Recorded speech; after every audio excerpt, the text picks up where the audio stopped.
The trail camera's memory card had been corrupted for 3 weeks before park technician Maya Rodriguez finally managed to extract the footage on October 15, 2024. What she saw in the grainy timestamp of 3:47 a.m. made her hands shake as she reached for her radio. There, captured in infrared clarity on the Half-Dome Trail, was a figure wearing what appeared to be a Girl Scout uniform. The same distinctive green sash and badges that had vanished into the Yosemite wilderness 38 years earlier. Detective Sarah Chen had been working cold cases for the Mariposa County Sheriff's Office for 12 years, but the Troop 429 disappearance had haunted her since her first day on the force. 5 girls ages 9 to 12 and their troop leader had vanished without a trace during what should have been a routine camping trip in June 1986. The case file, thick with witness statements, search reports, and dead-end leads, sat permanently on her desk, a reminder of justice deferred but never forgotten. The call came at 6:23 a.m., jolting Chen from her coffee, and the morning case review she'd been conducting in her cramped office at the courthouse annex on Bullion Street. Park Service investigator Tom Brennan's voice carried an urgency she'd rarely heard in their 15 years of professional interaction. "Sarah, you need to get up here. We've got something on the Troop 429 case." Chen's drive up Highway 120 to Yosemite took 47 minutes, her Crown Victoria's engine straining against the mountain grades as dawn broke over the Sierra Nevada. The morning air carried the scent of pine and the lingering smoke from controlled burns, familiar smells that usually brought her comfort. Today, they felt ominous, weighted with the possibility that answers might finally emerge from decades of silence. The Yosemite Valley Visitor Center buzzed with the controlled chaos of a major investigation. FBI Special Agent Marcus Webb had driven up from Fresno, his federal jurisdiction activated by the potential breakthrough in what had become a nationally followed missing persons case. Webb, a methodical man in his 50s with salt and pepper hair and wire-rimmed glasses, had worked the case intermittently for years, always hoping for the break that might finally bring closure to 5 families. Maya Rodriguez, 26 years old with calloused hands and sun-weathered skin from years of backcountry work, sat at a folding table in the conference room, her laptop displaying the enhanced footage. Her voice remained steady despite the magnitude of what she'd discovered. "I've been monitoring this particular camera for 3 years. It's positioned at the 2.3-mile marker on the Half-Dome Trail, primarily for wildlife research and visitor safety. The timestamp shows October 12th, 3:47 a.m. I've run it through every enhancement program we have." The figure on the screen moved with an odd, deliberate gait across the narrow trail. The infrared imaging revealed a small frame, approximately 5 feet tall, wearing what appeared to be a Girl Scout uniform complete with merit badge sash. Most disturbing was the figure's face, or rather, the lack of clear facial features visible in the thermal imaging. The person seemed to be moving purposefully toward the base of Half Dome, following the exact route that Troop 429 had planned to take in June 1986. Chen studied the footage with the trained eye of someone who'd spent years analyzing evidence. "Maya, I need you to walk me through everything about this camera. When was it installed? What's the battery life? Is there any possibility this is old footage somehow surfacing?" Rodriguez pulled up her maintenance logs on a tablet, her fingers scrolling through months of technical data. This camera was installed in March 2022. Solar-powered with lithium backup, motion-activated recording. The memory card is formatted monthly, and I personally cleared this one on October 1st. There's no way this is old footage. The metadata confirms the date and time. The original investigation had been massive for its time, involving over 200 searchers, helicopters, and tracking dogs. The girls, Jennifer Walsh, 12, Maria Santos, 11, Ashley Kim, 10, Rebecca Foster, 9, and Danielle Curtis, 12, had been on a 3-day camping trip with their troop leader, Mrs. Patricia Henley, 34. They'd set up camp at Backpackers Campground on June 14, 1986, planning to day-hike portions of the Half-Dome Trail before returning to Fresno on June 16th. When they failed to check in at their scheduled time, and their campsite was found abandoned with all gear intact, the largest search operation in Yosemite's history had commenced. Webb opened his case file, pages yellow with age, but meticulously organized. The last confirmed sighting was at 8:15 a.m. on June 15th by a park ranger who saw them heading toward the Half Dome trailhead. Mrs. Henley had filed a day-use permit for the group, planning to hike to the subdome and return by 4 p.m. They never made it back to camp. The families had endured 38 years of uncertainty, birthdays marked by empty chairs, Christmas mornings shadowed by absence. Maria Santos's mother, Elena, now 71 and living in a care facility in Fresno, still asked her nurses about her daughter daily. Jennifer Walsh's father, Robert, had become a vocal advocate for missing children, establishing the Walsh Foundation for Missing Youth. The psychological toll had been devastating: 2 divorces, 1 suicide, and countless hours of therapy sessions that never quite healed the wounds. Chen's investigation had uncovered several troubling inconsistencies in the original case file. Mrs. Henley's personnel record showed she'd been hired by the Girl Scout Council only 3 months before the trip, despite claims of extensive camping experience. Her background check had been cursory, missing a 6-month gap in her employment history in 1985. More disturbing, her emergency contact information had listed an address in Modesto that turned out to be a vacant lot. "I've been working this angle for 2 years," Chen explained to Webb as they reviewed the files. Patricia Henley's identity checks out until 1984. Then there's this gap. Her social security number was legitimate, but her previous address in Sacramento was an apartment complex that burned down in 1983.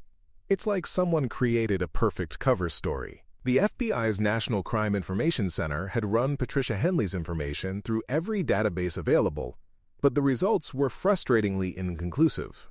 She'd existed, legally and verifiably, but key details of her life remained mysteriously blank. Her teaching credentials were legitimate, issued by the California Department of Education, but the references provided were either deceased or couldn't be located. Webb's phone rang at 11:47 a.m. The caller ID showed Forensics Lab Quantico. He answered with his characteristic brevity, "Webb." The conversation lasted 4 minutes, during which his expression grew increasingly grave.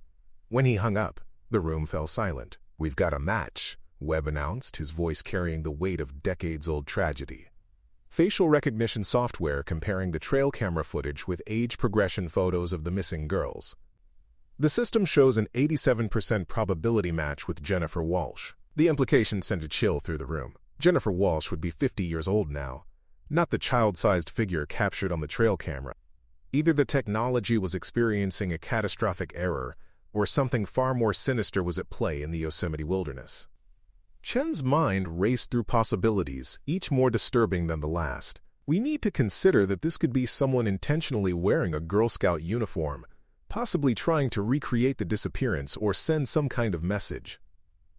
But why now? What's changed after 38 years? The answer came from an unexpected source. Dr. Elizabeth Vance, a forensic anthropologist from UC Davis, had been following the case through academic channels. Her research into missing persons cases in national parks had identified several patterns that law enforcement had missed. She'd driven to Yosemite immediately after learning about the trail camera footage, arriving at 2:15 p.m. with a box of research materials and a theory that would reshape everything they thought they knew about the disappearance. "I've been studying this case for my doctoral thesis on missing persons in wilderness areas," Dr. Vance explained, spreading photographs and documents across the conference table. There are 17 documented cases of group disappearances in national parks between 1980 and 1990. All involved children or young adults, all occurred in remote areas with limited search capabilities, and all remain unsolved. Her research had uncovered a disturbing pattern. Each disappearance had been preceded by the appearance of a new adult supervisor or guide, someone with seemingly legitimate credentials but whose background couldn't be thoroughly verified. The technology of the 1980s had made it relatively easy to create false identities, especially in the chaotic record-keeping systems of various organizations. "I believe we're dealing with an organized network," Dr. Vance continued, her voice steady despite the enormity of her claim. "Someone, or some group, has been systematically targeting children in national parks for decades. The trail camera footage suggests that someone is returning to the scene, possibly to retrieve something that was left behind." Chen felt a familiar tightness in her chest, the same sensation she'd experienced when breaking difficult news to families. "Dr. Vance, Are you suggesting that the girls were taken by someone who specifically infiltrated the Girl Scout organization? The answer came not from Dr. Vance, but from Maya Rodriguez, who'd been quietly enhancing the trail camera footage using advanced software. Detective Chen, you need to see this. I've been analyzing the full sequence of the footage, not just the single frame we looked at earlier. The figure isn't alone. The enhanced video showed 4 additional figures, smaller in stature, moving single file behind the person in the Girl Scout uniform. They moved with an odd, mechanical rhythm, as if following a predetermined pattern. The thermal imaging made it impossible to determine their exact ages, but their height and build suggested children or young adults. Webb's federal task force experience had exposed him to cases that defied conventional explanation, but this footage challenged everything he thought he knew about the Troop 429 disappearance. Maya, I need you to create a detailed timeline of every motion-activated recording from this camera over the past month. Something brought them back to this location. We need to find out what. The investigation expanded rapidly, with additional FBI agents arriving from Sacramento and a specialized search team being deployed to the Half Dome area. The trail camera's location was secured as a potential crime scene, with a perimeter established using GPS coordinates that Maya had provided. The area would be thoroughly searched using ground-penetrating radar and trained cadaver dogs. Chen's phone buzzed at 4:33 p.m. with a text from her partner, Detective Luis Morales, who'd been working the case's financial angles. Found something in the Girl Scout Council archives. Need to talk immediately. She stepped outside the visitor center, the late afternoon sun casting long shadows across the valley floor. Morales had discovered that the Girl Scout Council's insurance policy from 1986 had been purchased through a company called Mountain West Insurance, located in Denver. The policy had been negotiated by a council member named Richard Stavros, who'd joined the board just 6 months before the Troop 429 trip. Stavros had worked as an insurance broker and had convinced the council to increase their coverage limits significantly, particularly for wilderness activities. Here's the strange part, Morales explained over the phone. Richard Stavros died in a car accident in Nevada 2 weeks after the girls disappeared. Single car crash on Highway 50, no witnesses. The insurance company paid out a claim of $2.3 million to the families, but there's no record of where that money came from.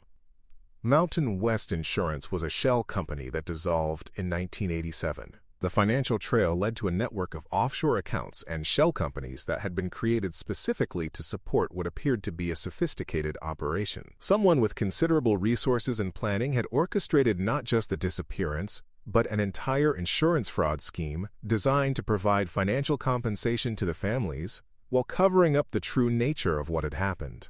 Chen returned to the conference room at 5:15 p.m., her mind processing the implications of Morales' discovery. The case was becoming more complex with each revelation, suggesting a level of planning and resources that went far beyond a single perpetrator. "We're not dealing with a random abduction," she announced to the assembled team. This was a carefully orchestrated operation, with multiple participants and significant financial backing. Dr. Vance had been reviewing missing persons reports from across the western United States, using database searches that hadn't been available to investigators in 1986. Her findings painted a disturbing picture of similar disappearances occurring in a geographic pattern that suggested movement and coordination. "I've identified 43 cases between 1980 and 1995 that share similar characteristics. All involved children, all occurred in remote areas, and all involved recently hired supervisors with questionable backgrounds." The FBI's Behavioral Analysis Unit had been consulted, and their preliminary assessment suggested that the perpetrators were likely part of a larger organization with specific goals that went beyond simple kidnapping. The insurance fraud element indicated financial motivation, but the return to the scene 38 years later suggested something more personal or ritualistic. Webb coordinated with the National Park Service to implement a comprehensive search strategy. Every trail camera in the Half Dome area would be checked, and additional surveillance equipment would be deployed. The search would focus on areas that had been inaccessible or inadequately searched in 1986, using modern technology including drones equipped with thermal imaging and ground-penetrating radar. The families were notified of the trail camera discovery at 6:45 p.m., each receiving a phone call from Chen personally. The conversations were heartbreaking, filled with a mixture of hope and dread that only parents of missing children could understand. Elena Santos, Maria's mother, wept quietly into the phone before asking in a whisper, "Is my baby still alive?" Robert Walsh, Jennifer's father, had dedicated his life to finding missing children after his daughter's disappearance. His response was characteristically direct. "Detective Chen, I've been waiting for this call for 38 years. What do you need from me?" His voice carried the weight of decades spent hoping for answers, while fearing what those answers might reveal. Chen drove home to her apartment in Mariposa at 8:22 p.m., her mind unable to settle despite her exhaustion. The case had consumed her thoughts for years, but tonight felt different. The trail camera footage had opened a door that had been sealed for nearly 4 decades, and she wasn't sure she was prepared for what might emerge. Her apartment, a modest 2-bedroom unit above an antique shop on 5th Street, felt too quiet after the intensity of the day. She poured herself a glass of wine and spread the case files across her kitchen table, studying crime scene photos and witness statements with fresh eyes. Something had been missed in the original investigation, some crucial detail that would explain how 6 people could vanish without a trace. The original search had been hindered by the limitations of 1980s technology and the vastness of the wilderness area. Helicopters had covered the major trails and camping areas, but thousands of acres remained unsearched. The tracking dogs had lost the scent at the Half Dome trailhead, suggesting that the group had either been transported by vehicle or had taken a route that effectively masked their trail. Chen's phone rang at 9:47 p.m. The caller ID showed Maya Rodriguez, cell. Maya's voice carried an excitement that was barely contained. "Detective, I've been analyzing the footage from other cameras in the area. I found something you need to see immediately." The drive back to Yosemite took 39 minutes, Chen's emergency lights flashing as she navigated the winding mountain roads.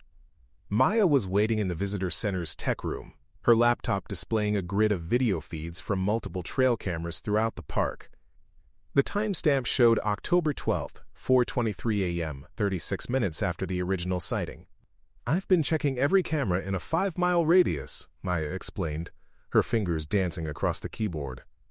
"Look at this footage from the missed trail camera, about 2 miles from the original sighting."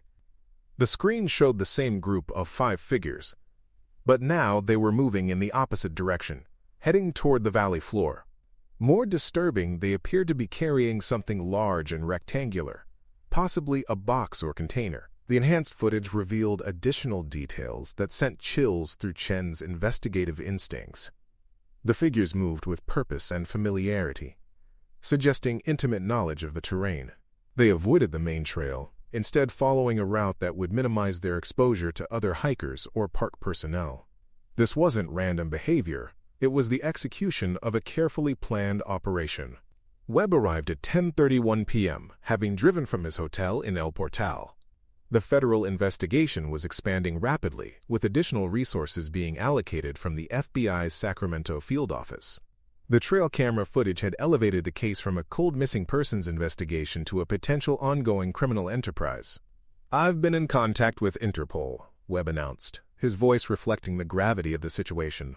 "Similar disappearances have been documented in national parks across multiple countries. We may be dealing with an international operation that's been active for decades." The implications were staggering.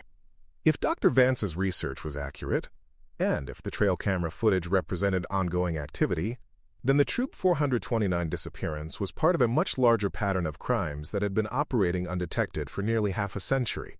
The perpetrators had evolved with technology, adapting their methods to avoid detection while maintaining their operations. Chen's investigative training told her to focus on the evidence, but her intuition suggested something even more disturbing. The figure in the Girl Scout uniform wasn't just returning to the scene, it was completing some kind of ritual or ceremony. The precision of the movement, the specific timing, and the deliberate choice of location all suggested symbolic importance. Dr. Vance had remained at the visitor center, using the park's internet connection to access additional databases and research materials. Her findings continued to paint a picture of systematic predation that had been hidden by the jurisdictional complexities of crimes occurring in national parks.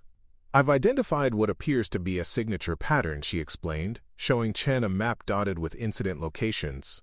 "The disappearances occur in clusters, roughly every 5 to 7 years. always in remote areas of national parks. The geographic pattern was disturbing in its precision. Each cluster of disappearances had occurred in parks that were geographically distant but connected by similar terrain features.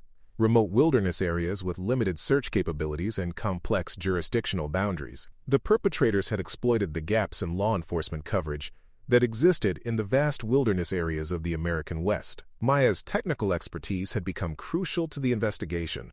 Her enhancement of the trail camera footage revealed that the figures were using handheld devices, possibly GPS units or communication equipment. The technology suggested organization and resources that went far beyond what a single perpetrator could maintain. Detective Chen, I've been analyzing the movement patterns frame by frame. These people know exactly where they're going. They're not exploring or searching. They're following a predetermined route.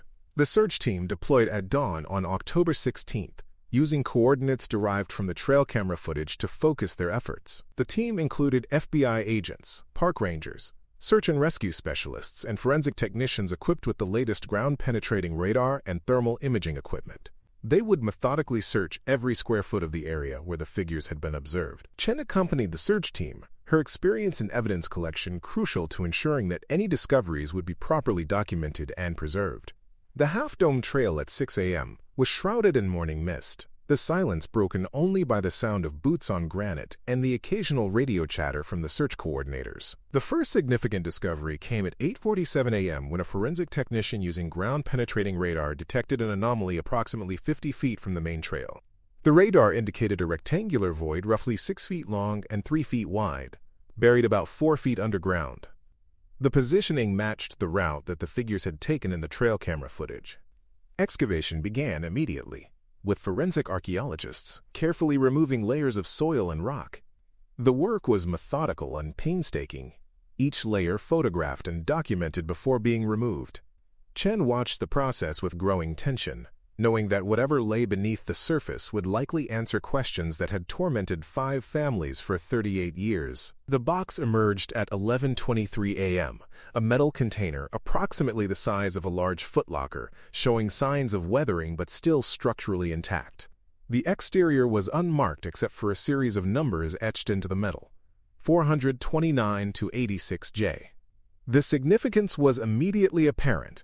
Troop 429, the year 1986, and the letter J, possibly representing Jennifer Walsh. Webb supervised the opening of the container, using tools provided by the FBI's forensic team. The interior was lined with waterproof material and contained multiple items that would require detailed analysis. The most immediately recognizable objects were 5 Girl Scout handbooks, each bearing the name of one of the missing girls, and a troop leader's manual with Patricia Henley's name inscribed inside the cover. Chen's hands trembled as she examined the contents, each item representing a life that had been cut short or forever altered. There were personal belongings: Jennifer's charm bracelet, Maria's leather journal, Ashley's collection of pressed flowers, Rebecca's set of colored pencils, and Danielle's compass. Each item had been carefully preserved, wrapped in protective material, as if they were precious artifacts. But it was the final item that sent chills through everyone present: a thick manila envelope containing photographs and documents. The photographs showed the girls in various locations, not just during their final camping trip, but over a period of several months. Someone had been watching them, documenting their activities and routines with the patience of a skilled predator. The documents were even more disturbing. They included detailed profiles of each girl, their home addresses, school schedules, family information, and psychological assessments that could only have been compiled through extensive surveillance. The level of detail suggested that the operation had been in planning for months, possibly years, before the actual disappearance. Webb's expression was grim as he examined the documents. This isn't just about the 5 girls. This is evidence of a systematic operation that's been targeting children for decades. We're looking at the work of a sophisticated criminal organization with resources and patience that go far beyond typical predatory behavior. The investigation expanded again, with additional FBI agents arriving from the West Coast field offices. The evidence found in the buried container would be transported to the FBI's forensic laboratory in Quantico for detailed analysis. Every fingerprint, DNA sample, and trace evidence would be processed using the most advanced techniques available.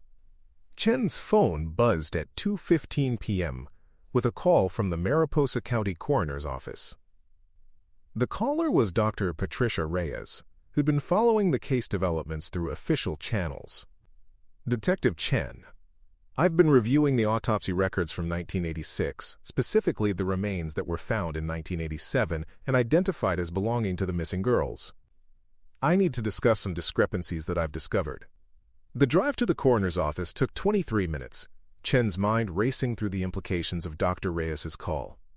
The remains found in 1987 had been discovered by hikers in a remote area of the park, severely decomposed and scattered by wildlife. The identification had been based on dental records and personal effects found at the scene, but the technology of the time had been limited. Dr. Reyes, a forensic pathologist with 30 years of experience, had been reviewing cold cases as part of a statewide initiative to re-examine evidence using modern techniques. Her findings regarding the 1987 remains were disturbing in their implications. Detective Chen, I've been analyzing the dental records used for identification.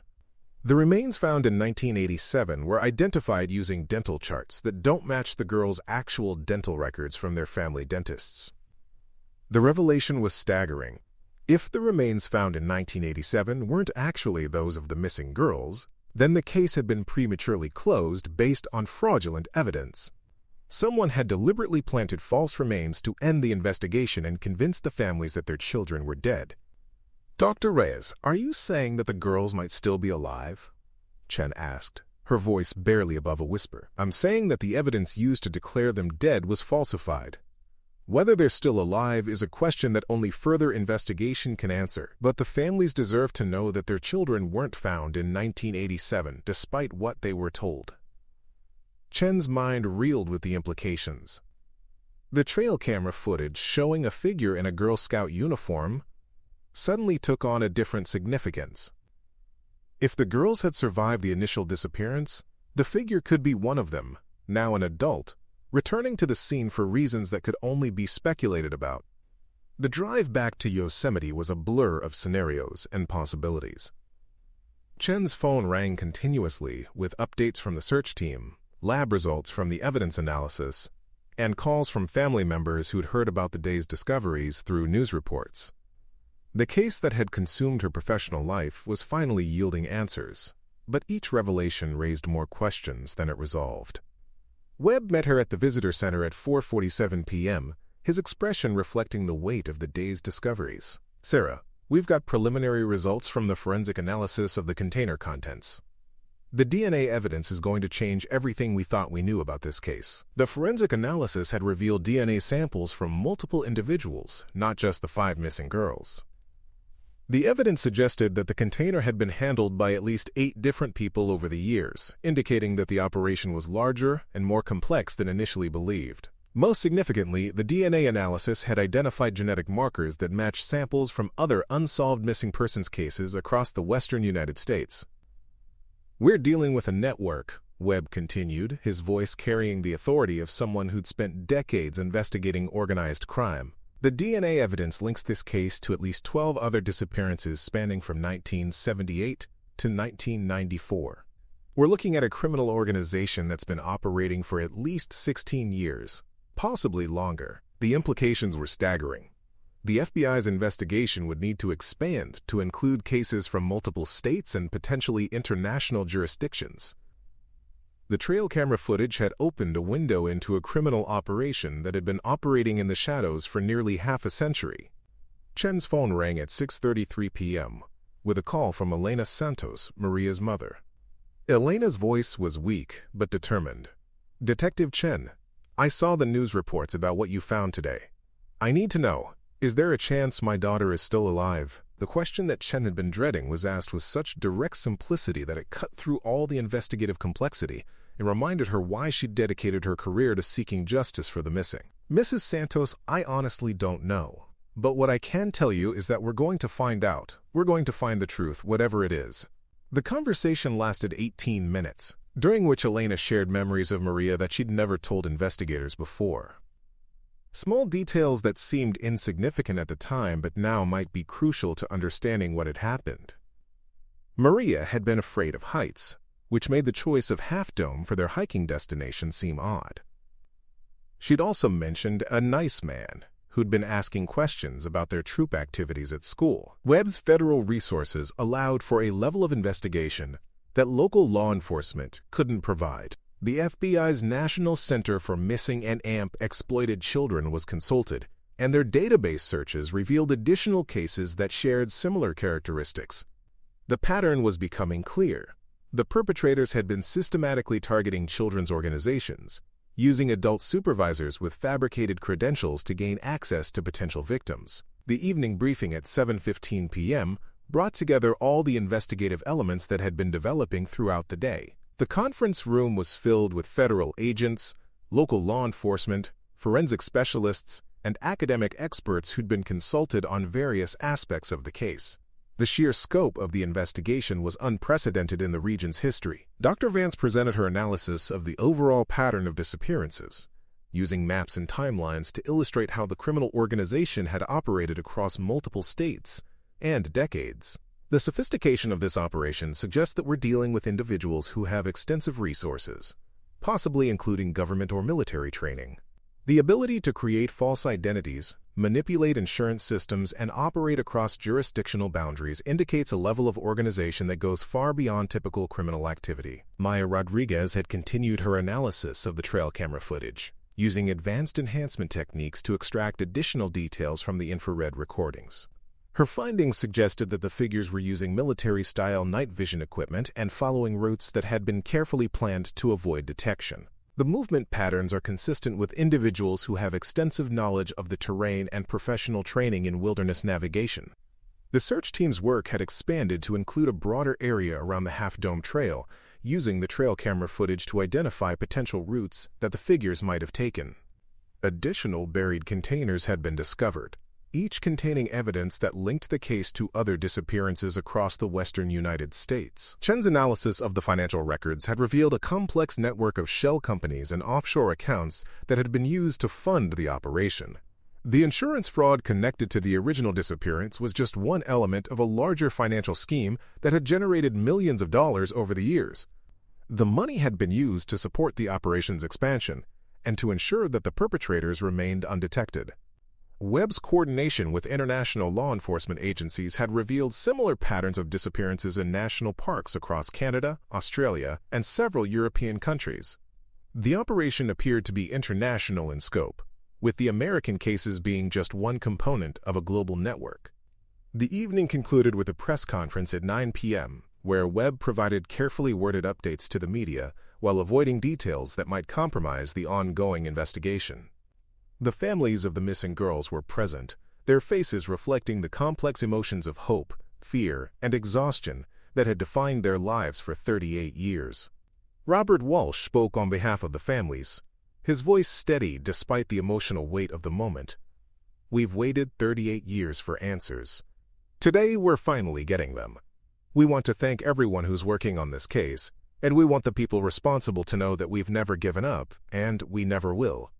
Chen drove home at 10:47 p.m., her mind processing the day's revelations. The case had evolved from a cold missing persons investigation to a complex federal investigation involving organized crime, international conspiracies, and the possibility that the missing girls might still be alive. The trail camera footage had been the key that unlocked decades of carefully concealed crimes. Her apartment felt different now, charged with the energy of a case that was finally moving toward resolution.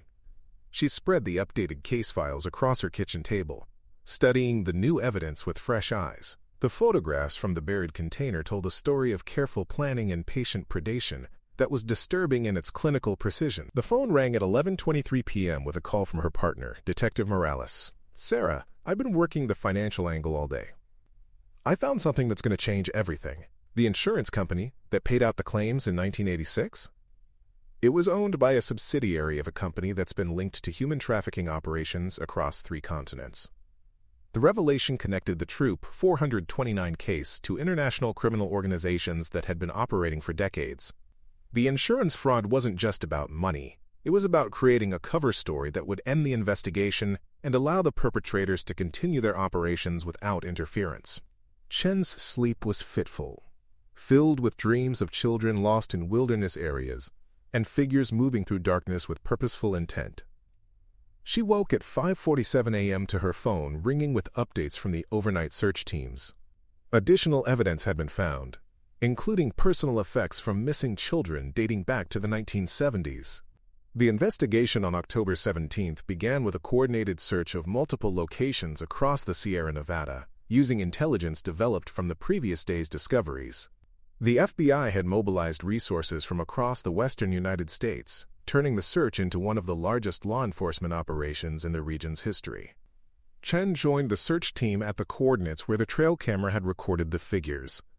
The morning air was crisp, carrying the scent of pine and the promise of answers that had been decades in the making. The search would use every available technology, from ground-penetrating radar to thermal imaging drones, to ensure that no evidence was overlooked.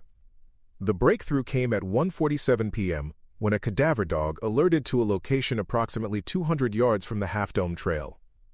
The area had been overlooked in previous searches because it was concealed by a rockfall that appeared natural but had been carefully arranged to hide what lay beneath. The excavation revealed a structure that defied everything the investigators had expected to find. Built into the natural rock formation was a sophisticated underground facility, complete with ventilation systems, electrical wiring, and multiple chambers that had been used for purposes that would become clear as the investigation progressed.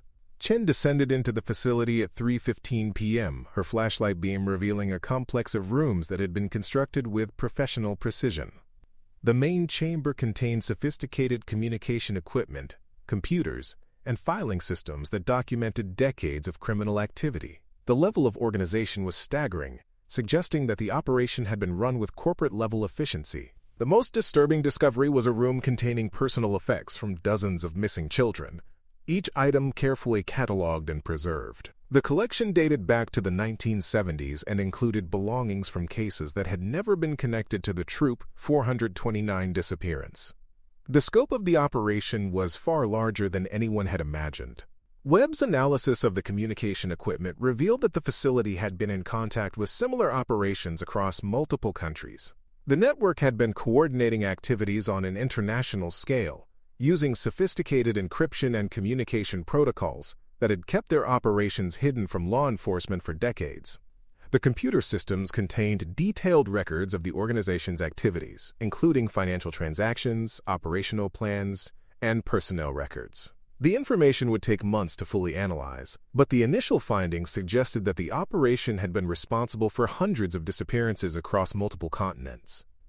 Chen's examination of the filing systems revealed that the organization had been methodically targeting children's organizations, using adult supervisors with fabricated credentials to gain access to potential victims. The files contained detailed profiles of hundreds of children, their families, and their activities, compiled through extensive surveillance and infiltration of youth organizations. Most significant discovery was a series of documents that revealed the organization's ultimate purpose. The children weren't being taken for random criminal purposes.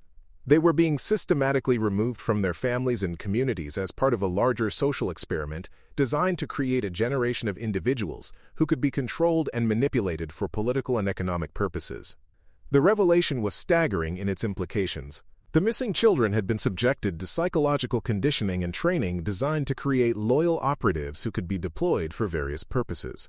The organization had been creating a shadow army of individuals who'd been removed from society at young ages and trained to serve the organization's interests. Webb's coordination with international law enforcement agencies had revealed that similar operations had been discovered in other countries, each connected to the same network of shadowy organizations with ties to intelligence agencies and corporate interests. The scope of the conspiracy was global, with the American operation being just one component of a much larger enterprise. The search of the underground facility continued through the evening, with forensic teams documenting every detail of the complex. The evidence collected would support prosecutions that could span multiple jurisdictions and decades of criminal activity. The investigation had evolved from a cold case to a major international law enforcement operation. Chen's phone rang at 8:33 p.m. with a call from Dr. Reyes at the coroner's office. Detective Chen, I've been analyzing some of the personal effects found in the facility. I have DNA results that you need to hear immediately. The DNA analysis had revealed that several of the personal effects contained genetic material that matched the missing girls from Troop 429. The evidence confirmed that the girls had been held in the facility at some point after their disappearance, but the question of their current status remained unanswered. Detective Chen, there's something else, Dr. Reyes continued. I found DNA evidence that suggests at least 2 of the girls may have had children while in captivity. The genetic markers indicate offspring that would now be adults themselves. The revelation added another layer of complexity to the investigation. If the missing girls had been held in captivity for years and had children, there might be additional victims who'd been born into the organization's control. The scope of the crimes was expanding with each new discovery. Chen's analysis of the facility's records had revealed references to breeding programs and generational development that suggested the organization had been creating multi-generational control structures. The children taken in the 1980s had been forced to produce offspring who would be raised from birth to serve the organization's purposes. The evening briefing at 9:47 p.m. brought together law enforcement officials from multiple agencies and countries. The investigation had grown to include representatives from the FBI, CIA, Interpol, and specialized units from several European countries. The scope of the criminal network was unprecedented in modern law enforcement history. Webb presented the findings to the assembled group, his voice carrying the weight of revelations that challenged everything they'd believed about the case. We're not just dealing with a criminal organization. We're dealing with a conspiracy that's been operating for over 40 years, with connections to intelligence agencies, corporate interests, and political organizations across multiple countries. The investigation would continue for months, with teams of specialists working to unravel the complete scope of the organization's activities. The trail camera footage had been the key that unlocked a conspiracy that had been hidden in plain sight for decades, using the vast wilderness areas of national parks as cover for crimes that defied comprehension. Chen's drive home at 11:15 p.m. was filled with a mixture of exhaustion and determination. The case that had consumed her career was finally yielding answers, but those answers were more disturbing than anyone had imagined. The missing girls of Troop 429 had been victims of a conspiracy that reached into the highest levels of government and corporate power. The phone call came at 2:47 a.m., waking Chen from the first deep sleep she'd experienced in days. The caller was Maya Rodriguez, her voice tense with urgency. "Detective Chen, you need to get back here immediately. We've got movement on the trail cameras. Someone's coming back to the facility." Chen's drive to Yosemite took 31 minutes, her emergency lights cutting through the darkness as she raced against time.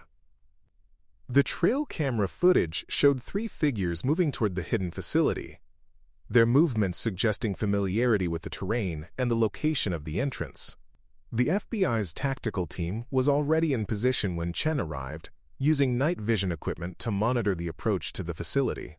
The figures on the trail cameras were moving with purpose, apparently unaware that their underground complex had been discovered and was under surveillance. Webb's coordination of the tactical response was precise and professional, designed to capture the individuals without compromising the ongoing investigation. The operation would provide crucial intelligence about the organization's current activities and potentially lead to the rescue of additional victims.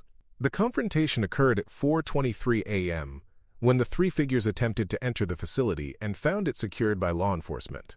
The individuals were taken into custody without incident, their capture providing the first direct access to active members of the organization. Chen's interrogation of the captured individuals began at 6:15 a.m., using techniques developed specifically for dealing with victims of long-term psychological conditioning. The individuals had been trained to resist interrogation, but their responses revealed details about the organization's structure and operations that would be crucial to the ongoing investigation. The most significant revelation came when one of the captured individuals, a woman in her 40s, identified herself as Jennifer Walsh, the 12-year-old girl who disappeared with Troop 429 in 1986. Her appearance had been altered through years of conditioning and training, but DNA analysis confirmed her identity. Jennifer's account of the 38 years since her disappearance was disturbing in its clinical detail.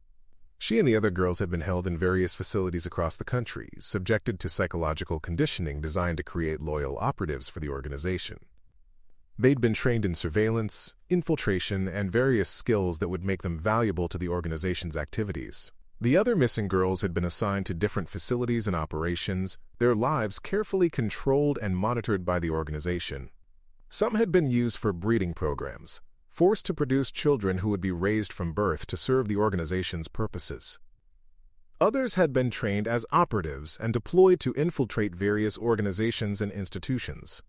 Chen's interview with Jennifer revealed the organization's ultimate purpose: the creation of a shadow network of individuals who could be used to influence political and economic decisions across multiple countries. The children had been systematically removed from their families and communities to create a generation of operatives who had no loyalty to traditional social structures. The investigation expanded again as Jennifer's information led to the discovery of additional facilities and operations across the United States and internationally. The organization had been operating for over 50 years, with connections to intelligence agencies, corporate interests, and political organizations that reached into the highest levels of government. Webb's coordination with international law enforcement agencies had revealed that similar operations had been discovered in other countries, each connected to the same network of shadowy organizations. The scope of the conspiracy was global, with the American operation being just one component of a much larger enterprise. The rescue operations began immediately, with law enforcement teams deployed to facilities identified through Jennifer's information. The operations would continue for months, with teams working to rescue victims and gather evidence that would support prosecutions across multiple jurisdictions. Chen's role in the investigation had evolved from a cold case detective to a key coordinator in one of the largest law enforcement operations in modern history. The trail camera footage had been the key that unlocked a conspiracy that had been hidden for decades, using the vast wilderness areas of national parks as cover for crimes that defied comprehension. The press conference on October 20th brought together law enforcement officials from multiple agencies and countries to announce the breakthrough in the Troop 429 case. The families of the missing girls were present, their faces reflecting the complex emotions of relief, horror, and determination that had defined their lives for 38 years. Robert Walsh spoke on behalf of the families, his voice steady despite the emotional weight of the revelations. "We've waited 38 years for answers. Today, we're finally getting them. The truth is more horrifying than we ever imagined, but it's also brought us hope that other families might be spared the suffering we've endured." The investigation would continue for years, with teams of specialists working to unravel the complete scope of the organization's activities and to rescue the victims who'd been held in captivity for decades. The trail camera footage had been the key that unlocked a conspiracy that had been operating in the shadows for nearly half a century. Chen's final report on the Troop 429 case was submitted to the FBI on November 15, 2024. The document, over 500 pages in length, detailed the investigation that had begun with a corrupted memory card and led to the discovery of one of the largest criminal conspiracies in modern history. The case had demonstrated the importance of persistence in law enforcement, the value of technological advances in solving cold cases, and the devastating impact that organized crime could have on individuals and communities. The trail camera footage had been the key that finally brought justice to the families of Troop 429. And revealed the truth about what had happened in the Yosemite wilderness 38 years earlier. The girls of Troop 429 had been found, not as the children who disappeared in 1986, but as adults who'd survived decades of captivity and conditioning. Their rescue had led to the discovery of a conspiracy that reached into the highest levels of government and corporate power. And their courage in providing information had helped law enforcement rescue hundreds of other victims.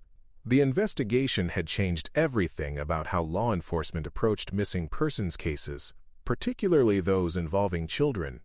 The sophisticated surveillance and infiltration techniques used by the organization had been developed into training programs for law enforcement agencies worldwide, helping to prevent similar crimes in the future. Chen's career had been defined by her dedication to solving the Troop 429 case, and the successful resolution had brought closure not just to the families involved, but to the entire community that had been affected by the disappearance. The trail camera footage had been the key that finally unlocked the truth, proving that persistence and determination could overcome even the most sophisticated criminal conspiracies.